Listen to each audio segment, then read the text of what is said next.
তার টার্গেট হচ্ছে ভিপি নূরকে হারানো বা জোটের প্রার্থীকে হারানো। দলকে যেহেতু চ্যালেঞ্জ করেছেন তিনি, তারেক রহমান ভুল সেটা প্রমাণ করার জন্য তিনি নির্বাচনে মাঠে আছেন। আপনারা জানেন যে বাংলাদেশের মধ্যে বর্তমানে এই পটুয়াখালী ৩ বিভিন্ন কারণেই একটি কিন্তু আলোচিত আসন।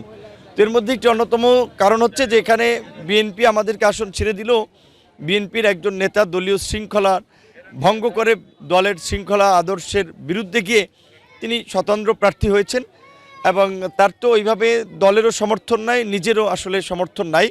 তিনি মূলত নির্বাচনটার পরিবেশ নষ্ট করার জন্যই এবং জনমনে একটা আতঙ্ক তৈরি করায় আমাদের ভোট কমানোর জন্য আসলে তিনি মাঠে আছেন।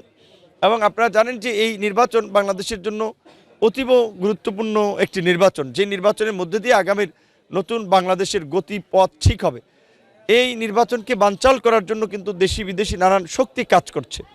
তো আমাদের এখানে যিনি স্বতন্ত্র প্রার্থী, তার কর্মকাণ্ড দেখলে সেটা মনে হয় যে তিনি সেই অপশক্তির সাথে হাত মিলিয়েছেন এবং তার কাজই হচ্ছে আমাদের কার্যক্রমকে বাধাগ্রস্ত করা, আমাদের সভা সমাবেশকে ভণ্ডুল করা। আমরা যখন প্রোগ্রাম দেই একই জায়গায় প্রোগ্রাম দেয়, আমাদের যখন মিছিল থাকে একই জায়গায় মিছিল দেয়, এবং যেখানে তার নিজেরই আসলে পায়ের নিচে মাটি নাই, তার নিজেরই দলের পদ পদবি নাই, তিনি অন্যান্য লোকজনকে হুমকি দিচ্ছেন যে 12 তারিখের পরে দেখে নেবেন, এবং বাড়িতে বাড়িতে গিয়েও অনেককে হুমকি দিচ্ছেন। আমরা ধৈর্যের পরিচয় দিচ্ছি, কারণ আমরা মনে করি যে জনগণ আমাদের সাথে, জনগণ আমাদের বিজয় দেখার জন্য অপেক্ষায়। তাই আমরা সর্বোচ্চ সহনশীলতার পরিচয় দিয়ে আমরা ভোটের একটা পরিবেশ রক্ষা করার জন্য চেষ্টা করে যাচ্ছি। বাকিটা প্রশাসনেরও দায়িত্ব আছে যে যারা নানান ধরনের অপতৎপরতা, অপরাজনীতি, হুমকি ধামকির সাথে জড়িত, মিথ্যা অপপ্রচারের সাথে জড়িত, তাদের বিরুদ্ধে ব্যবস্থা নেওয়া। এই বিষয়গুলোতেও নিয়মিত রিটার্নিং কর্মকর্তা, সহকারী রিটার্নিং কর্মকর্তা, এমনকি পুলিশের আইজিপি মহোদয়, নির্বাচন কমিশনের সচিব, তাদেরকেও আমি অবহিত করেছি, কারণ এখানে আমাদের একটা নিরাপত্তা সংকট আছে।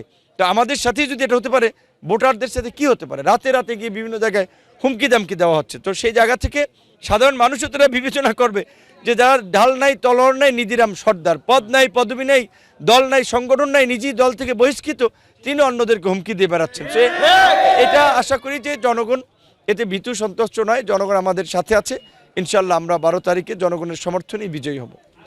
এখন স্বতন্ত্র প্রার্থী জনাব হাসান মামুন শুনেছি শেষ দিকে চরমোনাই পীর সাহেবের দলকেও সমর্থন দিয়ে উঠে যেতে পারেন, কারণ তার টার্গেট হচ্ছে ভিপি নূরকে হারানো বা জোটের প্রার্থীকে হারানো। দলকে যেহেতু চ্যালেঞ্জ করেছেন তিনি, তারেক রহমান ভুল সেটা প্রমাণ করার জন্য তিনি নির্বাচনে মাঠে আছেন।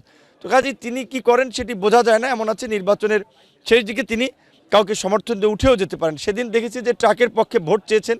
তো তিনি যদি দলীয় নির্দেশনা মেনে সঠিক পথে আসেন, আমরা ওয়েলকাম করব, তাকে নিয়ে আমরা কাজ করব ইনশাল্লাহ।